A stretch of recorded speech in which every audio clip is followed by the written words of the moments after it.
नमस्कार, मैं राकेश और आप मुझे सुन रहे हो टैक्स जंक्शन पर।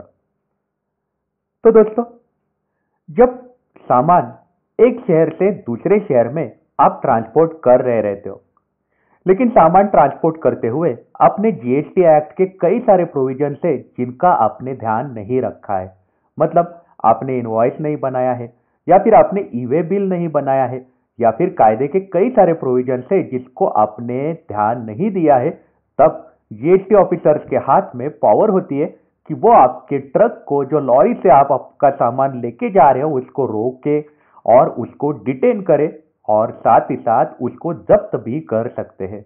ये पावर जीएसटी ऑफिसर्स को मिलती है सेक्शन 129 के तहत। उसी रिलेटेड एक फैसला आया है केरला हाईकोर्ट से।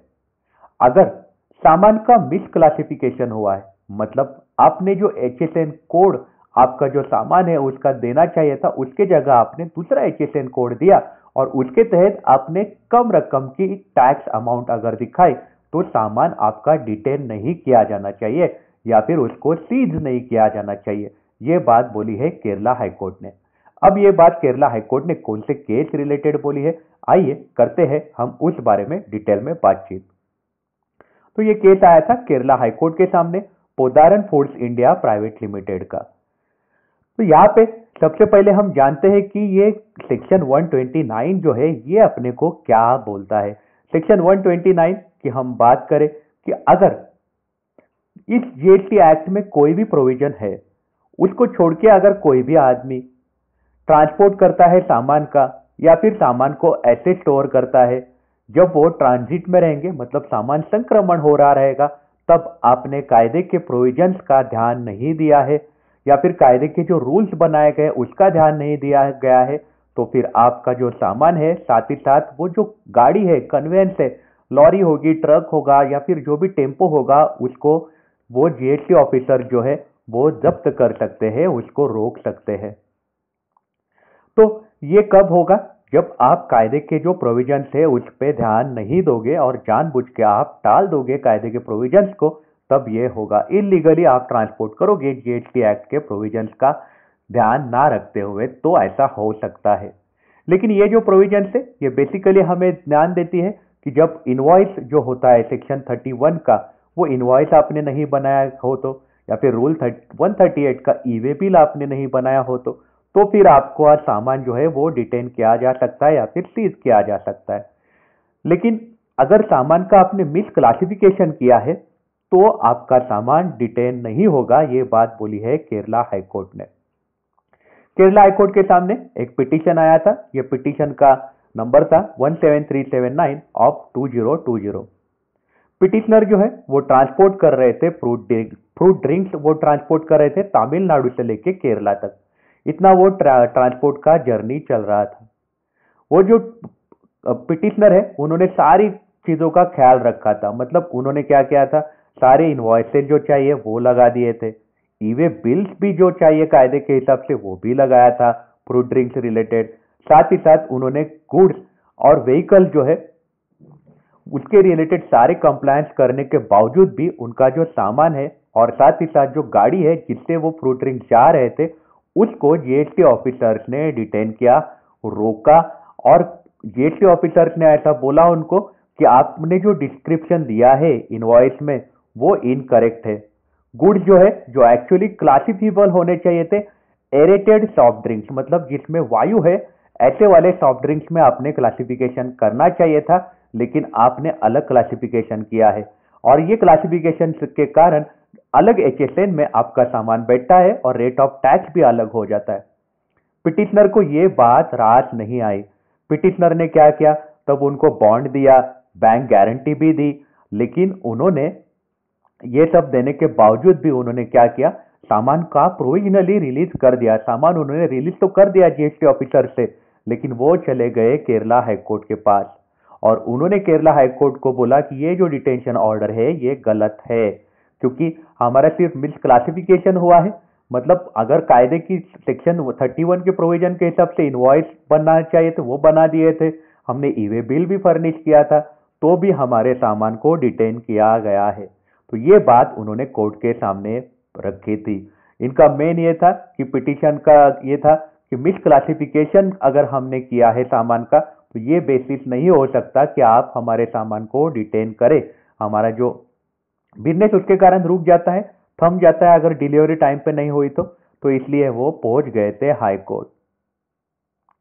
तो कोर्ट ने उनको बोल दिया था कि जब तक हम ये पिटीशन का जब तक हम फाइनल रिजल्ट नहीं देंगे तब तक जीएसटी ऑफिसर जो है बैंक गारंटी जो उनके पास दी गई है वो इन्वोक नहीं करने वाले हैं।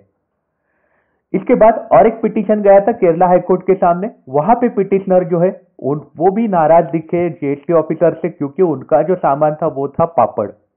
वो पापड़ का ट्रांसपोर्ट कर रहे थे, पिटिशनर के घर की तरफ पापड़ आ रहे थे अहमदाबाद से।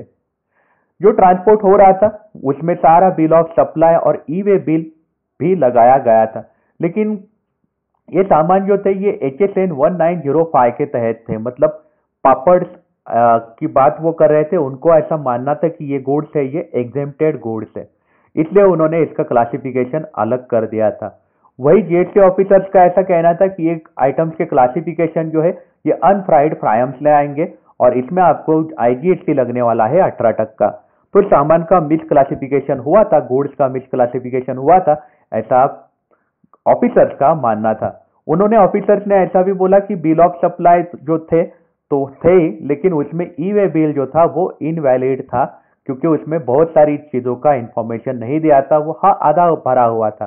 तो ये एक रीजन हो सकता है सामान डिटेन करने का। आपके गुड्स डिटेन किए जा सकते हैं अगर अपने ई वे बिल जो है वो आपने ठीक से फर्निश नहीं किया है, तो फिर आपका सामान जो है वो डिटेन किया जा सकता है। लेकिन मिस क्लासिफिकेशन ग्राउंड पे सामान डिटेन ना करे ऐसी दरकार उन्होंने हाईकोर्ट के सामने लगाई थी। तो हाईकोर्ट ने यहाँ पे एक इंपॉर्टेंट मुद्दे रखे थे। हाईकोर्ट ने ऐसा बोला था कि ये जो डिटेंशन है, हाईकोर्ट ने ऐसा बोला था कि सिर्फ सस्पिशियस है आपको कि आपका मिस क्लासिफिकेशन किया है आरटीसी ने, ये कोई बेसिस नहीं हो सकता कि आप 129 इंपोज करें और सामान को जो भी गुड्स लेके आ रहे हैं उसको आप डिटेन करें। यहाँ पे हाईकोर्ट ने ऐसा भी बोला कि सेक्शन 129 जो है ये मशीनरी प्रोविजन है जो आपका टैक्स इवेजन पे ध्यान देती है। डिटेंशन इसमें जस्टिफाई नहीं होता, क्योंकि जब तक कायदे की कोई प्रोविजन कॉन्ट्रावेन नहीं होती तब तक आप गुड्स को आप डिटेन नहीं कर सकते। और ये जनरली कब होती है कि आपका सामान जो है वो संक्रमण कर रहा है, तब आपने स्टोरेज रिलेटेड कोई कायदे की प्रोविजन को आपने कॉन्ट्रावेन किया है, मतलब तोड़ा है, या फिर ट्रांसपोर्टेशन ऑफ गुड्स के टाइम आपने तोड़ा है।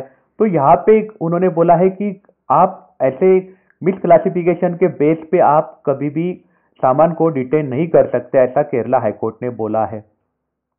आगे कोर्ट ने ऐसा बोला है कि ये इंस्पेक्टिंग अथॉरिटी के पास ओपन है कि वो सामान को डिटेन करे, गुड्स को वो डिटेन करे। अगर जहाँ पे पेटेंट मिस डिस्क्रिप्शन हुआ है तो ट्रांसपोर्टेशन के टाइम पे कि ऐसा उन्होंने मिस डिस्क्रिप्शन किया। यहाँ पे कैसा था कि जो फ्रूट ड्रिंक्स थे उसको इरेटेड फ्रूट ड्रिंक्स करना था, पापड़ थे उसको फ्रायम्स करना था, लेकिन कई लोग ऐसे होते हैं जो एकदम ही मिस डिस्क्रिप्शन करते, तब आप सामान को डिटेन कर सकते हो। यहाँ पे हाईकोर्ट ने ऐसा बोला है कि किसी ने अगर एप्पल है उसको ऑरेंजेस ऐसा बताया, या फिर नारियल है उसको सुपारी करके बताया, तो ये दोनों सामान जो है ये दोनों गुड्स है, ये एक दूसरे से मैच नहीं कर सकते। तो इसके कारण आप कर सकते हो, ये पावर आपके हाथ में हो सकती है। लेकिन जहां तक आपको डाउट नहीं है कि टैक्स का इवेजन नहीं हुआ है, तब आप ऐसे डिटेन नहीं कर सकते, सीज नहीं कर सकते।